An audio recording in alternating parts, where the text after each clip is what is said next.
Welcome to another episode of the Fanzone podcast, your home for all things Bolton Wanderers, up the Trotters, the Northwest's #1 podcast. Welcome to another episode of the Fanzone podcast. As you can see, it's us three tonight. We've not got Ben, so please bear with us. This is episode 71. Exactly. Episode 71 of the podcast. Very, very much looking forward to having you this evening. Please, as normal, get your comments in the chat. Very much looking forward to reading them. Obviously, Chris has got his eyes on the chat as well as Ange. So we'll be sure to bring up any topical points this evening. But yeah, thank you very much, and we'll get this show on the road, as they say.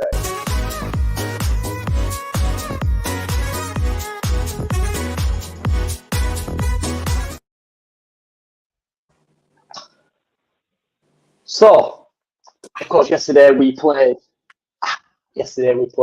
at Barnsley, finished in a draw. Obviously, it's a point that I personally feel could end up being a pretty big one come the end of the season. So I reckon it's probably worth us having a bit of a chat about it and getting into our post-match reactions.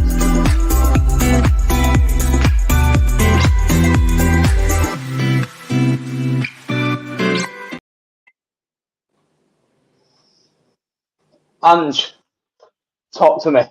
What are your thoughts after yesterday's point with Barnsley?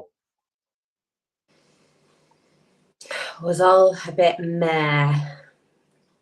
I think there's kind of a couple of ways people can look at this. With it was one of those kind of Jekyll and Hyde performances we'd had like a few months ago, where actually, even though we went behind fairly early, from again a throw-in, second after Carlisle, another throw-in.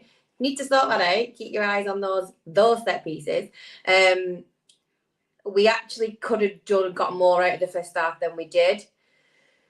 I don't know. And then I missed the booing or whatever was going on just before half time. I don't know what occurred with that, but I think Chris is gonna maybe touch on that a little bit more in his segment. Frustrated. I think everyone was a little bit frustrated, but I hate playing Barnsley. It's one of those teams for me that always seem to come to us with a decent plan that they execute well. They've got some bruises in their side and they were knocking us about a bit. I was a little bit worried about little Josh. Seemed to be getting a bit of a thumping yesterday. I think if Georgie T was available, he might have been a bit of a better option for us in that midfield with playing against Barnsley's physical side. It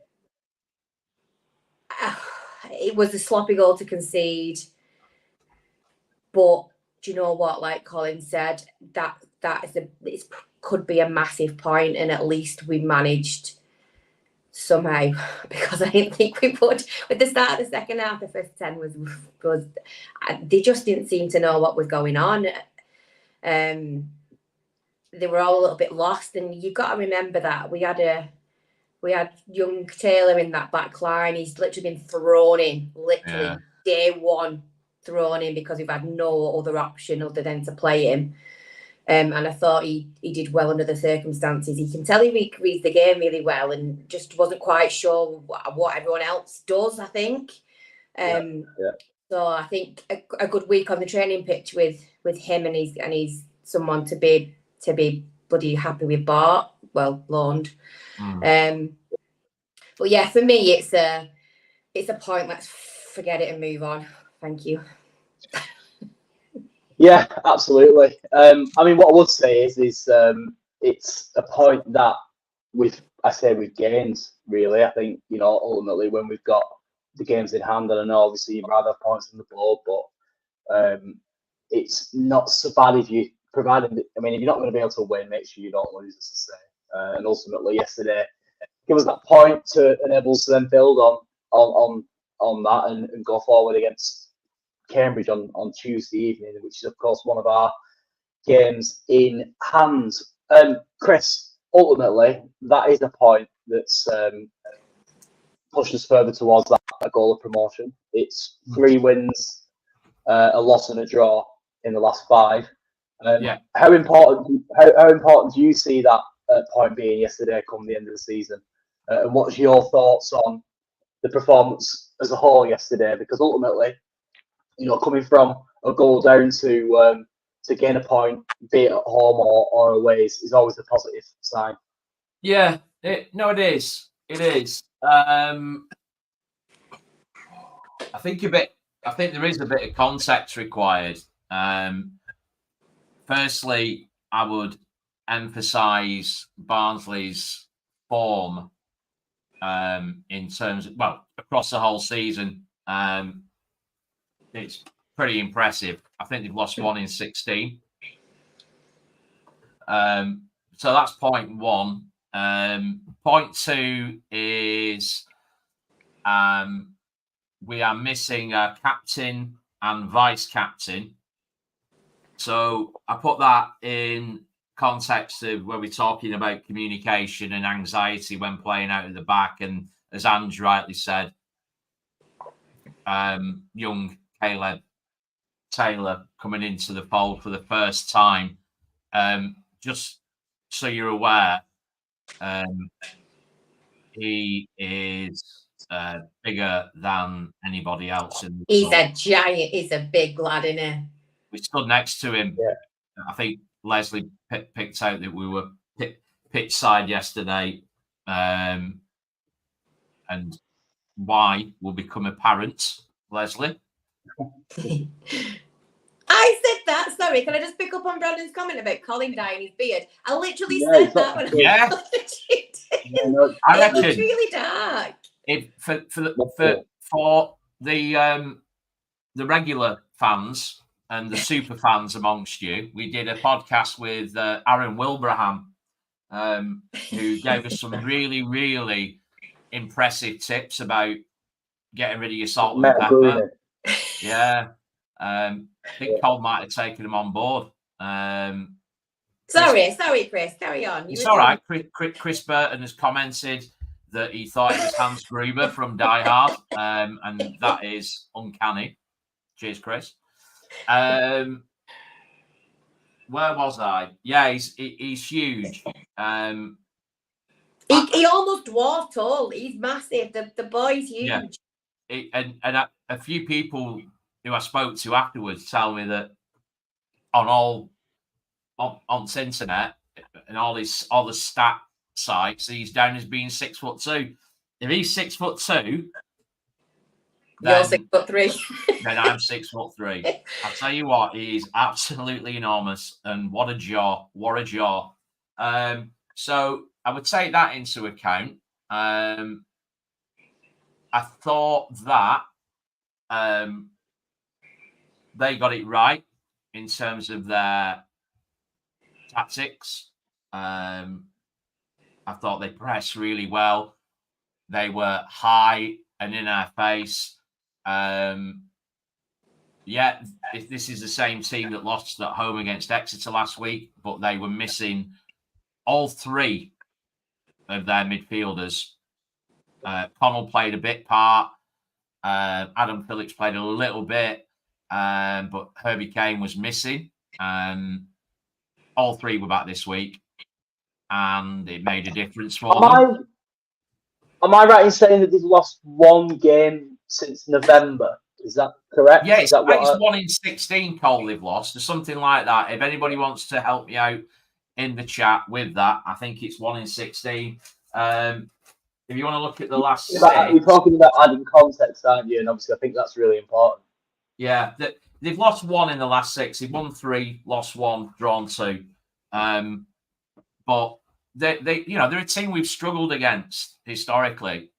No excuse, but put it into the mix. Put it when you when you're processing it as a thought, put it in the mix. I thought that, I mean, God, who wouldn't think that Aaron Collins looked like a breath of fresh air when he came on? He did. His cross was Zach Ashworth's goal.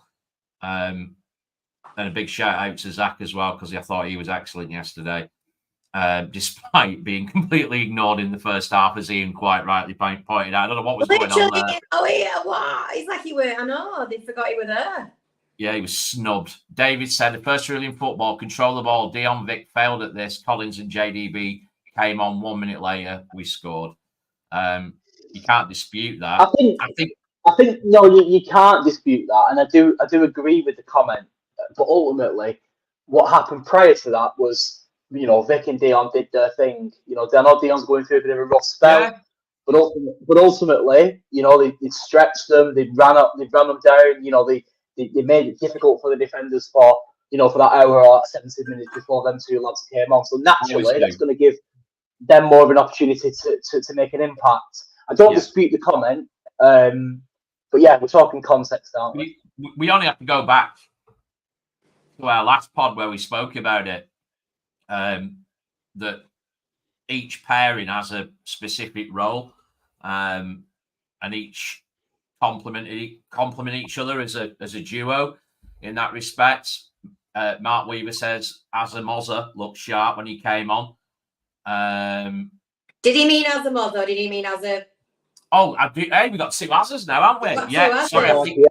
You're gonna have to be more specific with your Asas. Yeah. So yeah, you've been sold off now. Get your Asas right. But I think we know what you mean, and I think you're right. I think I got it wrong. I think it would be Aaron Collins you're referring to.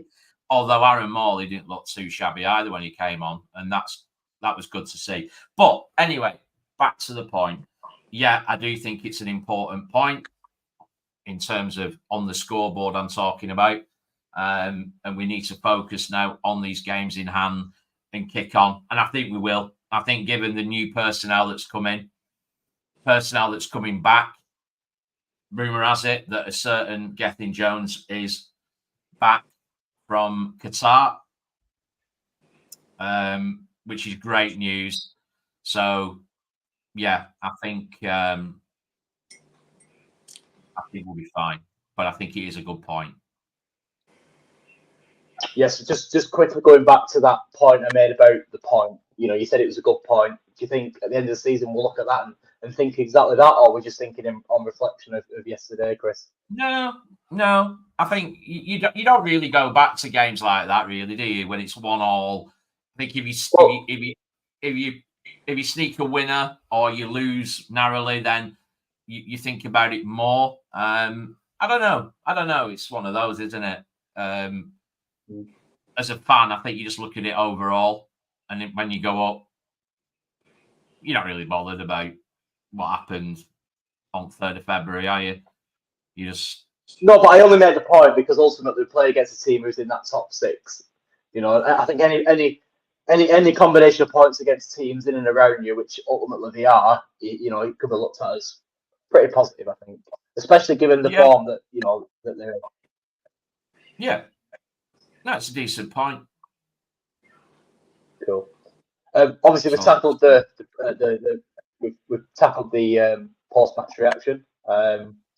Let's get into a little thank you.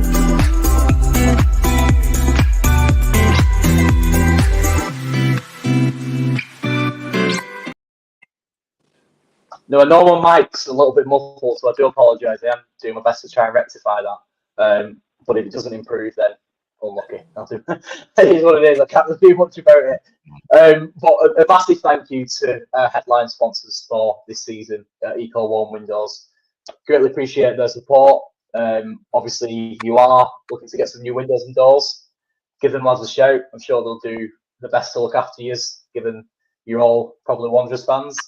But if you'd like to know anything about any of our sponsors, you know where to go. Head to the website, and there's plenty of information on all the guys that are supporting us wholeheartedly through this season's podcast. But yeah, Ange, let's get the show on the road.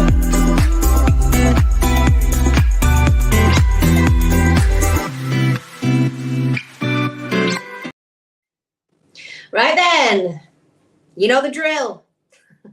Man of the match. Who are you having? Let me know in the chat. And then we'll have a little chat about it ourselves. And we'll start with Chris this week.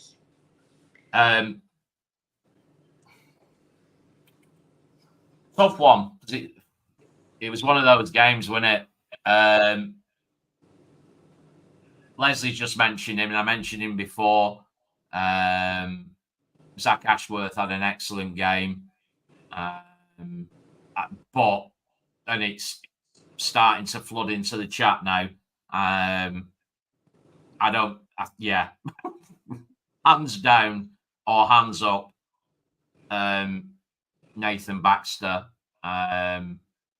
It was, in that moment and that spell where a lot lost their heads, including half the East Lower, and the North Lower for that matter, and a bit of the West.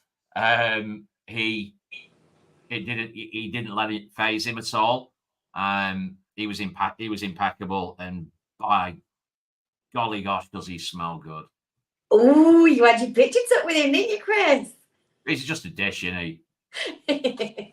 He speaks well. He's a great ambassador for the club. He's been without question, my signing of the season already. He was phenomenal yesterday. So my man of the match is Nathan Baxter. Superb. Colin, what are your thoughts?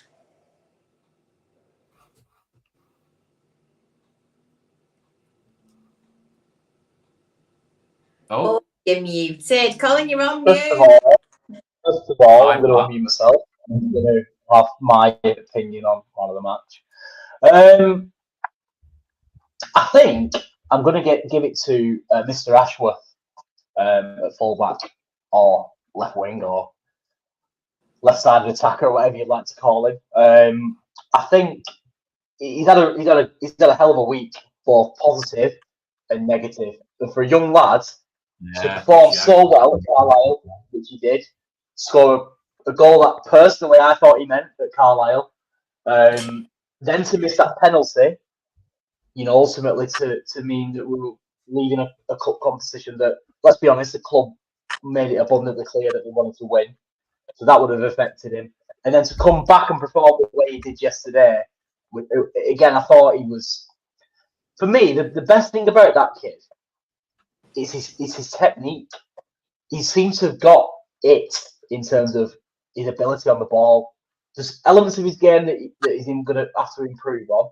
We're not going to get into them at this moment in time, but we all know that he's not perfect. But that's why he's on loan with us. But I thought to impact the game like he did yesterday and get us back into the game needs a lot of credit. So I think, Ashworth is my man of the match, Ange. Shout. So the chat is very much echoing what you both said. It's pretty much split between Baxter and Zach Ashworth. There is a shout in there for Kyle Dempsey too. Not a bad shout at all. But those two for me were the ones I was toying with between Zach and Nathan. And Chris has made the point in the chat about there were a couple of hairy situations with Baxter kind of playing him, getting himself out of trouble. Maybe shouldn't have been choosing to try and pass it up to Josh when he was getting knocked about a bit too much. And for every reason that Colin just said, that young boy, even in his post-match interview, kind of apologised again, saying that it was his fault that we'd not got through that cup match. Did he? I've not watched it yet. Oh, honest to God. Honest to God, I know. No, and it's like, no. Zach, I mean, it was not your fault. It wasn't. And for me, it's absolutely got to give it to Zach Ashworth again. Yeah, no, it was his fault though, wasn't it? No, because John Daddy Bob Barston and Dion also missed penalties. No, he missed the penalty that made us go out, so it was his fault. He missed one of the 3 penalties that made us go out. That's a rough take. That ultimately, the point is what I said, exactly that. His ability to be able to respond from that and play the way he played yesterday deserves. And especially then that was very clearly still playing on his mind, because he mentioned it in his post-match interview, was my point I was making. That he went on and he put himself in a good position to bang that header away, which other people did not. So it was a hell of a header, wasn't it? Yes, a very controlled header. I thought when I saw the goal at the game yesterday, I thought he scrambled it over the line or whatever, but seeing it back, absolutely. Ooh. Real, real sort of on the line job, that, wasn't it? Like, dangerous technique. So fair play. Just to add to this conversation, I know it's the man of the match section, but I want to bring a point up that Mark Crowder has come up with on Facebook, which I think is worth discussing. So Mark said the lad can't be dropped after the last 2 games. It'd be interesting to know everyone's thoughts on that, because obviously he's got, people coming back from injury and we signed a new fullback. Is he cementing his place now, everybody, in terms of his position? It was good to get your 2 thoughts on that, maybe now or later on the podcast. But I think it's an interesting point, because what I mean is, his Gethin's coming back, and he can play right side centre half. Tolley can go to left side centre half, and maybe Ideal can go to left wing back. Is that something, depending on who we're playing? Is that something to think about? Horses for courses. I cannot say enough times. Horses for courses. Yeah. You weigh up your opposition and you play the best person for that, the best man for that job. For me.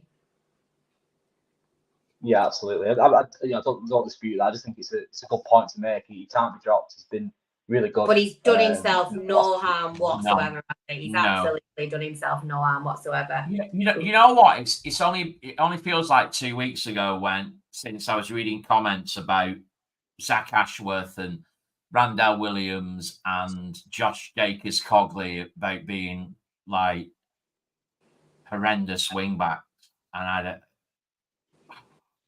I don't get it. I just don't get it at all. There's a lot of reactiveness goes on, isn't there? Madness. People say what they say on emotion, don't they? And I'm sure we'll get into that during your segment later on. Which people do really need to have a. Hopefully, it's not one of the 50 people that are currently watching live tonight, which is greatly appreciated. Thank you very much for joining us. But we really, really need to have a think about what they say in the public domain about players. We've, after certainly what we've been through in the last 12 months or so. But yeah, that's probably a conversation possibly for another day. But it's time to get your start on.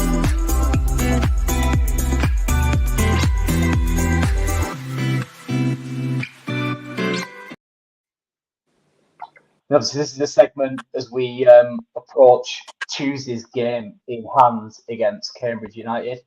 We've got our resident stat man who's going to give you a little bit of information. So, we've missed him. We have. We've missed him a lot. Yeah. Good listen. Hello, ladies and gentlemen. I am back. I know it's been too long. Let's just forget about it. I was ill. Leave me alone. It happens. But yeah, who gives it? Nobody cares. Cambridge, next game, Tuesday night, obviously. Away from home. Should be a Bolton win, but I don't want to jinx anything, so let's just run through the team. Cambridge sit 14th on 35 points, actually unbeaten in the last 4 games with 2 wins and 2 draws. However, they're not the most efficient team when it comes to scoring. They've only scored 25 goals. And based off their XG, they should have scored 31. Yeah, not great.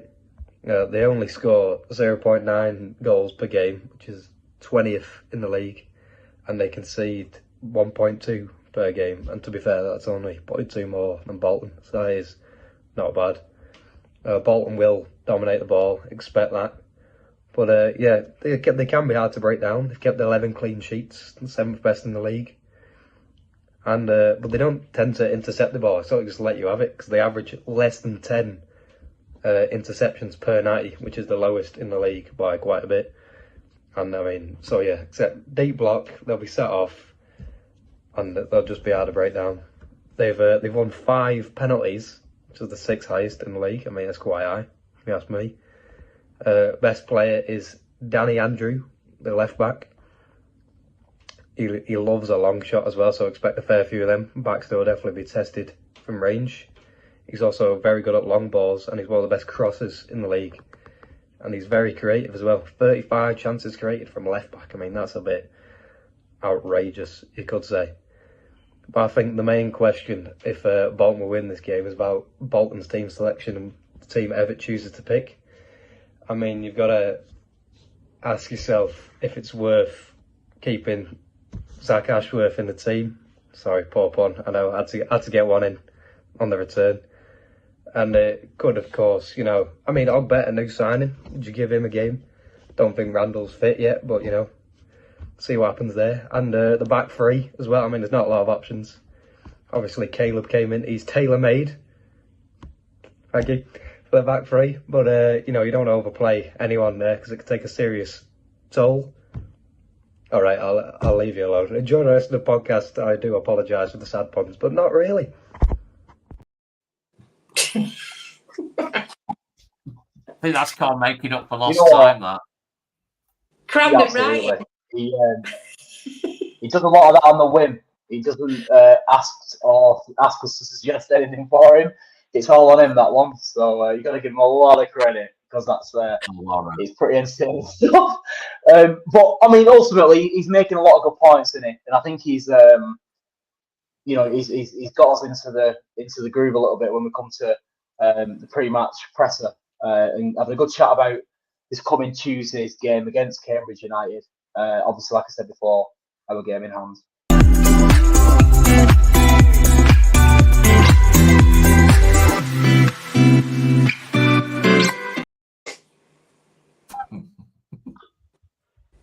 Go on, give me insights what people are saying in the chat, Chris.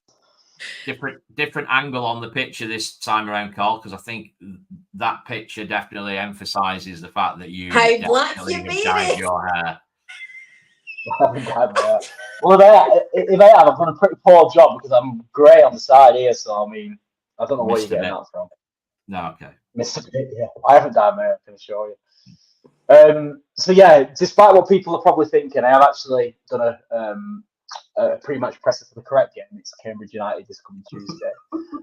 It's a fixture that originally was scheduled to take place on Saturday the 18th of November, but of course it was rescheduled due to international call-ups. This is the first of 3 games in hand, as I mentioned previously, against Portsmouth. So ultimately it's a must-win, as they all are. I think, a must-win game. Could very well welcome back Gethin Jones and Will Forrester for the game on Tuesday.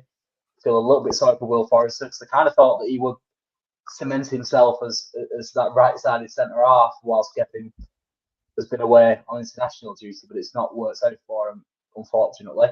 But of course, the game does seem to be coming too soon for Ricardo Santos. Though he's only expected to be out for 1 to 2 weeks, there and thereabouts. So we'll get into some of the history and stats so far and everything else for the season for Cambridge. But Chris, Ange, we'll start with Ange, ladies first. What are your thoughts going into the Elias Kachunga derby on Tuesday evening? Oh, Elias. Friend of the show, Elias Kachunga. Friend of the show, indeed. Hoping he doesn't score. No. Sorry. No. Hopefully, a couple of players back, and we will be a bit more like ourselves. I've quite enjoyed watching us playing away from home this season, so I'm very much looking forward to you boys doing a 3-point pod on Wednesday. Oh, yeah. You'll be at football training, won't you? Football training. Yeah, so just so people don't know, Ange, do you want to tell people why you're not going to be around for the Wednesday pods indefinitely? Because they've moved Finn's football training to 7:30. Only why it's dark and they're on the AstroTurf.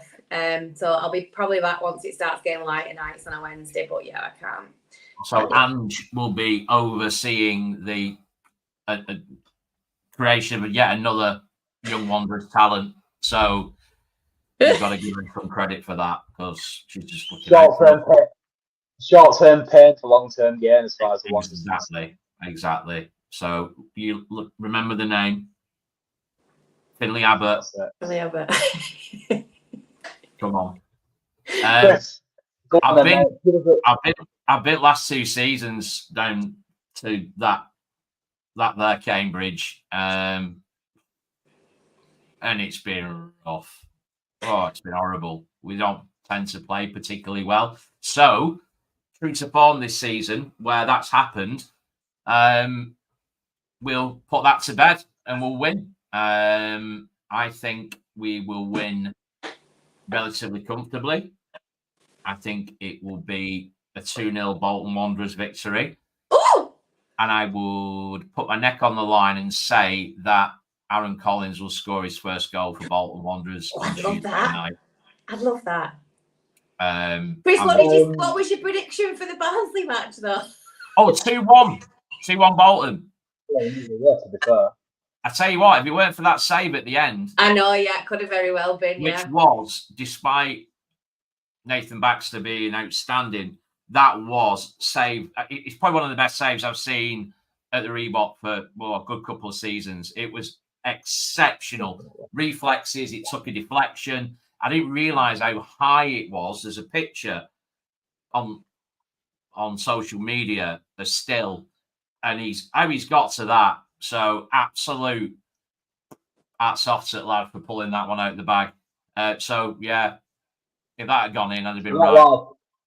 That lad is currently on loan at Barnsley from Middlesbrough. I've got a good friend who's a Middlesbrough fan, and they rate him very, very highly. And he mentioned that to me prior to the game against Barnsley yesterday. So I think he's definitely one to look out for, because Middlesbrough historically. The lads at Red All Over said exactly the same thing, and seemingly he's got like a weekly sort of video that goes onto social media of his goalkeeping exploits from each game. Such a quality keeper he is. So, but we're not here to talk about Barnsley. But yeah, I reckon we'll win 2-0 Tuesday night. I hope so, Mr. Dawson. I do. very much hope so. I do too. They've got Lyle Taylor, and they've got obviously Catcher. There's a couple of standout known, if you want to call them, footballers who play for Cambridge. The fixture itself actually dates back to only the 1st of November 1980 for the older fans amongst the live stream tonight. Wanderers won that game 6-1 at Burnham Park. Historically, over that time period, 19 games have been played. Wanderers have won 7, drawn 8, and lost 4. Most recently, it was played at the Abbey back on the 12th of November 2022. And of course, that was a 0-0 draw. Kyle Dempsey got sent off as well. Interestingly, and it was Dower. Yeah, you were Dower. Yeah. But I think we're a different team, aren't we? Like Chris said, true to form, we do seem to be able to respond in slightly differently to them games where historically we've been a bit poor. I think we've got the squad to be able to manage the fixture list as well, especially when you consider that Gethin and Will Forrester are likely to be back as well, which personally I think we've missed Gethin massively.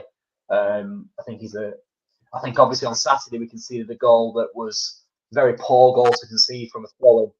But please remember that we had both our captain and our vice captain not playing yesterday. In terms of communication, in terms of leadership, the two integral parts of our defensive unit. So, and there's been a few instances over the last few weeks where I think we've missed Gethin massively, despite what the Kangaroo people are saying about him. He's for me, he's a really stable influence in that side, and you do notice when he's not in it for me. But... Definitely.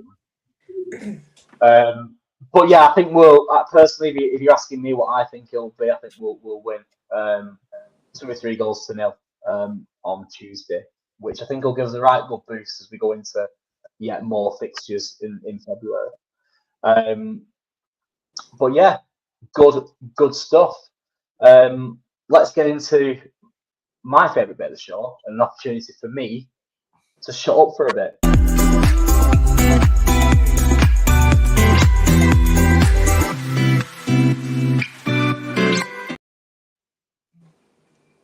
Here we are again.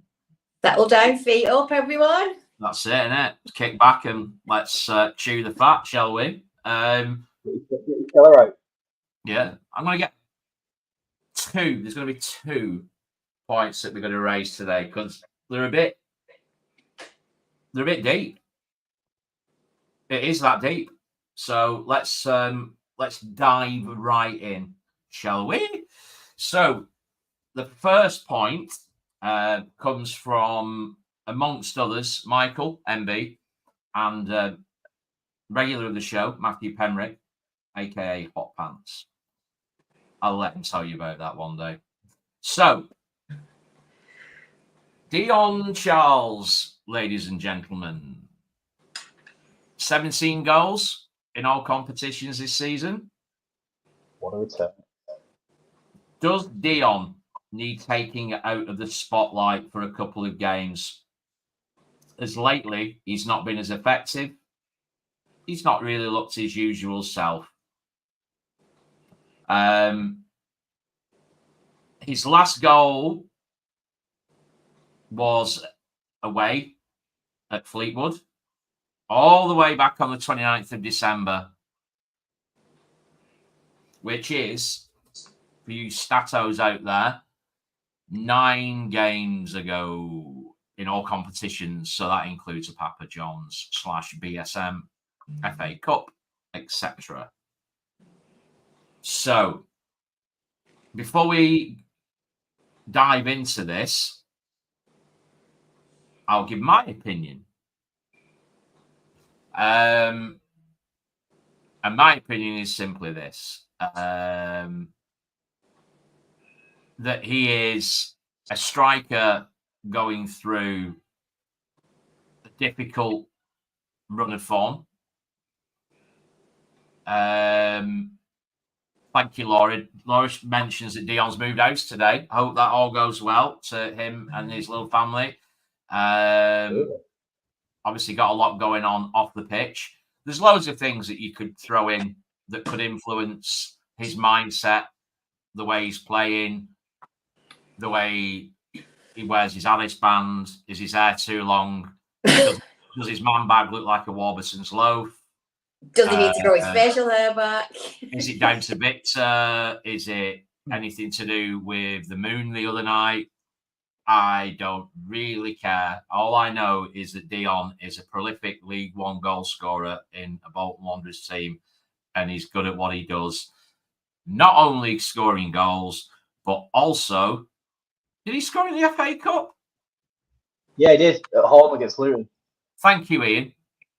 In the league, he's not scored in the league. Yeah, we'll chuck it back in the league. The stats I was reading actually put it down as an own goal, bizarrely. I beg your pardon. They actually put it down as Adebayo who scored it.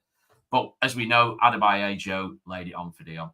But anyway, he's having a dry spell. Yeah, all right, fair enough. He will be back. Like all good strikers do, they go through dips in form. They go through barren spells, whatever you want to call it. But he will be over 20 goals this season again. When Dion isn't playing, you can tell Dion isn't playing, says Chris Burton. Now, that might sound like he's stating the obvious, but there is more to it. Thank you, Colin. He gets us on the front foot, and he's an integral part of the press.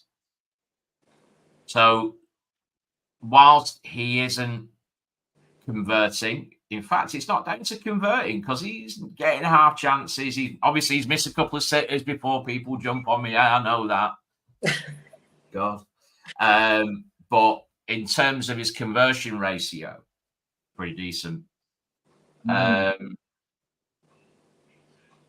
He is pivotal, both him and Victor, to that press. I am not saying for 1 minute that one is better than Aaron Collins and the other is better than Jon Daddy Bodvarsson.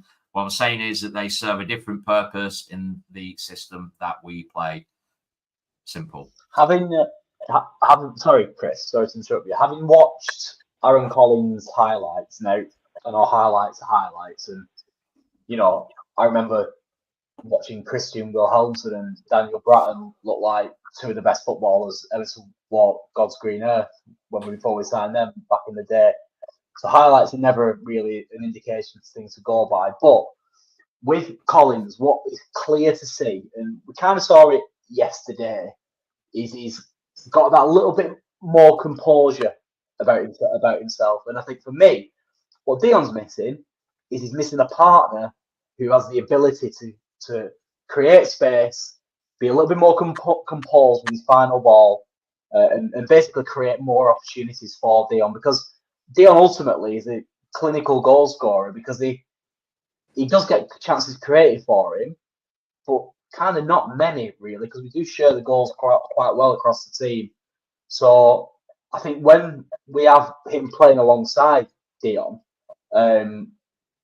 he'll create more opportunities for him. Dion will score more goals. So they're the two that are clearly the option moving forward. I don't think that Dion is tired. I don't think he needs a rest. I think he's just a little bit low on confidence. He's thrashing the ball. He's thrashing his opportunities. He's rushing his chances. He's being a bit rash because he just wants a goal. Playing up front with too hard. He's trying too hard. Trying too hard. And do you know what? I'm hoping that Aaron Collins will help him relax, because it's not so much all on Dion, and he needs to relax, and that's when he plays at his best, when he's relaxed. But I just think he's very aware that he's not scored in the league since Fleetwood, and he's just trying too hard, and I think he's integral in that front line for us because of how hard he works. You just need to. Just look at a few of the comments about, and there's multiple comments about playing Dion, Charles, and Aaron Collins together. ACDC.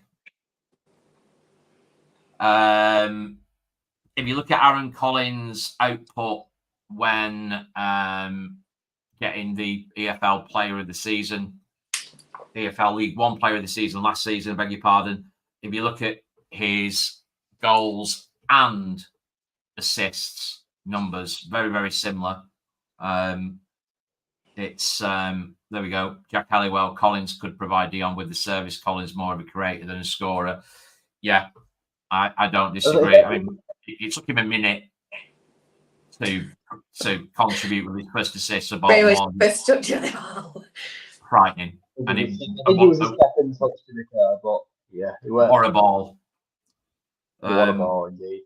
I mean, I don't recall seeing many crosses like that this season from any other Bolton player, where it's hit on the run, right to the back stick, taking out the keeper because he put it into that corridor of space where the keeper can't come. And we've already commented on how good Barnsley's goalkeeper is. He couldn't come for that. And the defender at the back post couldn't handle it. So, interesting. David Jones has commented the frustration on Dion's face because he doesn't get the service is very noticeable. Can we put this in, please? Because that is exactly what I'm talking about. Yeah, absolutely. Well, David, with a point stating that it was a Stelios type of cross. And for those who were fortunate enough to watch The Little Greek Wizard, it's exactly what he did. Time and time again, he was unbelievable. And I always found it really difficult to comprehend how someone so small could get so much power into a cross, because he was, what a player. So, yeah, great point. And what a man, by the way. If you're ever fortunate enough to meet him, you'll notice that he's a lovely man as well. Yeah, great haircut. We'll try and get him on the podcast one day for you. That'd be good, wouldn't it? Good shout. Give it a go. So that's Dion Charles, ladies and gentlemen. So pack it in. He's all right, is Dion. Jesus. The thing is, though, like, I mean, ultimately, people will look at yesterday and think, Adebayo came on, Van Varsen came on with Collins and they looked good, didn't they? Well, let's just remember that Dion's got 17 goals this season so far, hasn't he? So, yeah, that's going to be one up top, isn't it, really, yeah. when you think about it. Yeah. I just think that a little bit of composure in and around Dion in the final third. Somebody can find that little pass. Somebody can just create a little bit of space. It'll mean that Dion will end up being the top goal scorer in the league come the start of May. Indeed, without question. So, our second and final point this evening comes courtesy of a new name on the pod, which is Ryan H. I don't even know if he's a viewer. Colin asked if we could use his comment, and it ties in and knits in lovely with other comments courtesy of Luke Robinson and Rob Laurel. Modern football, it's a bit of a story, this. Modern football is driven by analytics. We all know that. All you have to do is switch Sky Sports News on, watch the post-match analysis with Carragher and whoever. Annoying as it may be, they drive it using analytics. People have evaluated how many you score by hoofing it and how many you score by playing it out from the back. I don't think there's any coincidence that a lot of successful teams adopt the approach of playing it out from the back. Our manager is one of those. He's an advocate for playing it that way. Even yesterday when it was going badly, and when we say going badly, if you were at the ground, you would know exactly, apart from Andrew, had gone to the concourse. Horrifying. That there was a spell early in the second half where it was a bit eggy. It was a bit horrible in there. But even then, if you look at the statistics and the analytics that we refer to, we scored one and we didn't concede any. Now, whether that was because Nathan Baxter pulled off 3 or 4 phenomenal saves, whether it was a bit of luck, whatever, the facts don't lie. We scored one, we conceded none. Alan from Red All Over commented that Collins got his tactics spot on with a high press. They were in our face. They knew how we played. And their manager got it absolutely bang on. And we've seen it go wrong, as Luke points out, with Toll's misplaced pass against Orient. However, it's the way that we play. And they played us 14 times last season. Yeah. So they know how we operate. And yeah, I get I get the plan B. I get that. And we did change. Nathan Baxter tried to go long. Bodvarsson and Collins were introduced to accommodate that. No, I'm aware we conceded a goal. I'm referring to the time at the beginning of the second half. We conceded very early doors, didn't we? Quite early. It was in the first half anyway. I'm not referring to that. I'm aware we conceded, but what I'm talking about is that particular pocket of play just after half time. So, yeah, I'm getting a bit bored of having this conversation about Plan B. It's just we're just turning it over and over and over again. I'd like to know your thoughts on it. Should we stop playing like that? Should we boo our goalkeeper? Don't know. What do you think? Should not boo anybody who puts on a shirt with a Bolton crest on it, ever. Thank you. How were they supposed to? They're playing for us. They're playing for that club, and they're playing for us as fans. And what are we giving them? What are we showing those new players who've just walked through the door? Like, But more importantly, the playing to the way that they are programmed. This is the thing that people need to get into their heads. They aren't programmed to launch the ball forward to Kevin Davis, to hold the ball up, to play the percentages, to get runners from deep. That's not the way we play. That's long gone. So the people that turned up yesterday are the ones that haven't been for a long time, and that's what they expect. Then you need to go and watch some highlights and pay, 19p a day or whatever it is for Wanderers TV, because 17. that's not how we play anymore. 17p.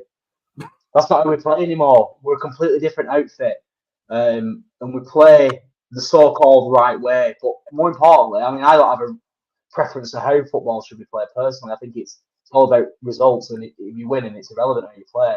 But we've scored. Is it the record amount of goals or something like that? In 2020, in the calendar year, in the year 2023, indicate straight away that that's what we do and what we do well. And I do understand that people react to what they see, but when you respond the way you responded, and I was getting as you can probably tell now, I was getting really, really, really frustrated yesterday with the crowd. I'd rather people not be there if that's what they're going to do. I'll be honest, that's my own opinion. I'd rather people not turn up than boo and mourn and cheer when we're trying to play our game and play for a reason the way we play. But we just need to be a little bit more respectful to the players that we've got on the pitch, because they are damn good enough to be able to do that. And like Chris said before, we didn't concede through playing the way we play. And we scored a hell of a lot of goals doing it. So, rant over.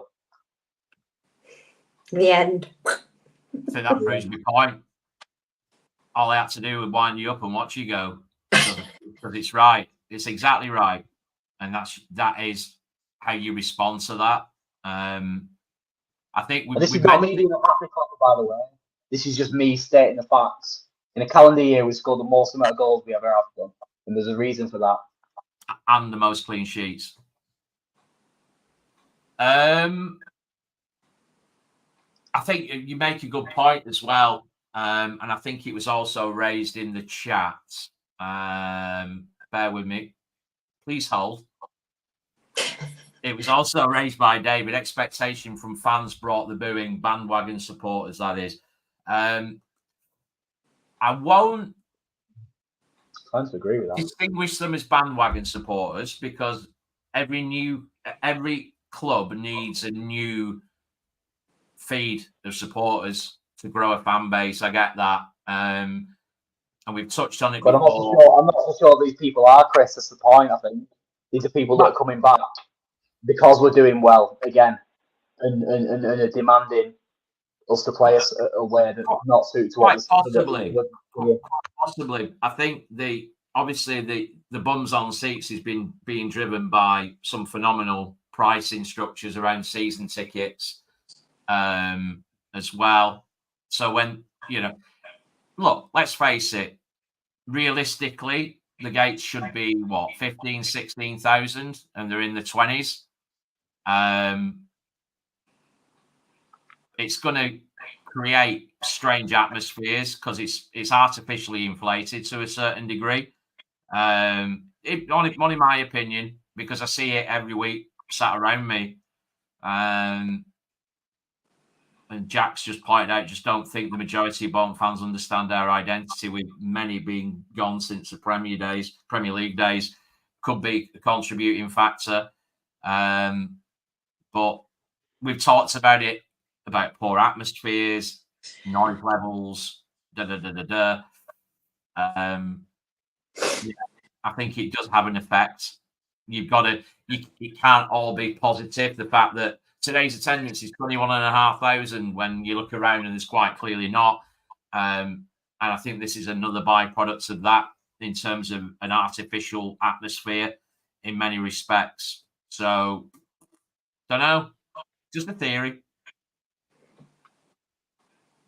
Yeah, I apologise if I've ranted in a not necessarily an aggressive manner, but a passionate manner. I just got really, really frustrated with the fans yesterday. Certainly from where I was sat, and I mean, it's the North stands. I don't know. I just can't understand that people can't grasp the way that we play. And I think it riled Ian Ebbett as well. And he probably wanted to say more than he did, but he said enough. Yeah, that was another one. I think obviously Ian Ebbett commented post-match about that himself, which I think some people referred to him as him having a pop at the fans. I think there's a pretty open line of communication. Obviously, he gets pelters for this, that, and the other. Why can't he state a fact? Speak about what he witnessed at the game? I mean, he did. It's all well and good when he's thanking us after Blackpool, for example. Do you know what I mean? But then I don't do it. Don't do it. Just don't. We don't. What are we doing? Why are we doing that? I don't get it. I don't get it. I'm an old fart. And the majority of my conversation, I've mentioned it the other week, the majority of my conversations post-match were absolutely slagging off players like Mark Gavin, like Dean Crombie, like whoever, Tony Philliskirk or whatever, because he missed a sitter or whatever back in the day, but it was done in the pub. So unless one of those players I mentioned was stood behind me at the bar or lurking behind me in the toilet, they wouldn't have heard me saying it. And the point I'm making is that you need to know your audience. When we're getting messages, and I'm not going to put a name against it because I've reached out with direct communication to this person who's clearly upset by it. If you think that players don't see it on social media, yeah, we're going down that road again. You're wrong. They do. And so do the parents. So when you call them, when you use expletives to describe what they do, it gets seen. And that's all I'm going to say on it. So when we get players' relatives coming to us, asking us to raise this, it's a problem. So go and do it in the pub. Go and call such and such a body or whatever. But don't do it on social media because it is a sounding board and they do see it and it's appalling. It is important to add to that though, Chris, that people are entitled to their opinions and criticism. Absolutely. Criticism. But obviously you got to think about when it borderlines obviously abuses stuff. And it's just completely unnecessary because I can almost guarantee that them people that are doing that are the same people praising them players in a few weeks' time when they do something good. Just think before you tweet. Choose your words, people. Yeah. I tell you what, right? Yesterday, Victor Adebayo walked past me. And I tell you what, if you say something on social media to his face, well, you wouldn't. You just wouldn't. Yeah, big laugh. It's a big boy. I know I'm only little, but my God. But yeah. That's the fair part. Actually. Yeah, everybody's you're looking up to everybody, aren't you? Yeah. And to be fair, some of them might be like, I don't care, whatever. But actually, as a parent, if someone was saying that about my son, I'd be heartbroken. Do you know what I mean? Critique a football match, but don't bully someone. Yeah, and hopefully that's the last. Wait, it won't be the last. We'll be talking about that. I'm absolutely. Goes without saying, thank you very, very much to everybody that's joined us this evening. I think I looked at one point, we were on 50, nearly 60 people watching live. Unreal. So greatly appreciated. Obviously, whenever you see us in the Fanzone or wherever out and about watching the Wanderers, be sure to come and say hello, but also tell us what you think about the podcast, both positive and negative. I know I say it quite often. It's important for us to understand the feedback because obviously we want to try and improve as best we can, and make it more of an enjoyable experience for all the people watching. And as a few people have said, yeah, like, subscribe if you can, tell your friends. It means a lot to us. Obviously, the more likes and stuff that we get, the more people see it in the Wanderers related feeds, be it on YouTube or be it on social media and stuff. And we do obviously want to try and produce some good content because I do think there's quite a few people out there that probably haven't seen the interviews with George Johnson or Gethin Jones or any of the previous guests that we've had on, players. So, massively appreciate that. Thank you very, very much for your time this evening. Safe travels to those absolute lunatics that are going down to Cambridge on Tuesday night.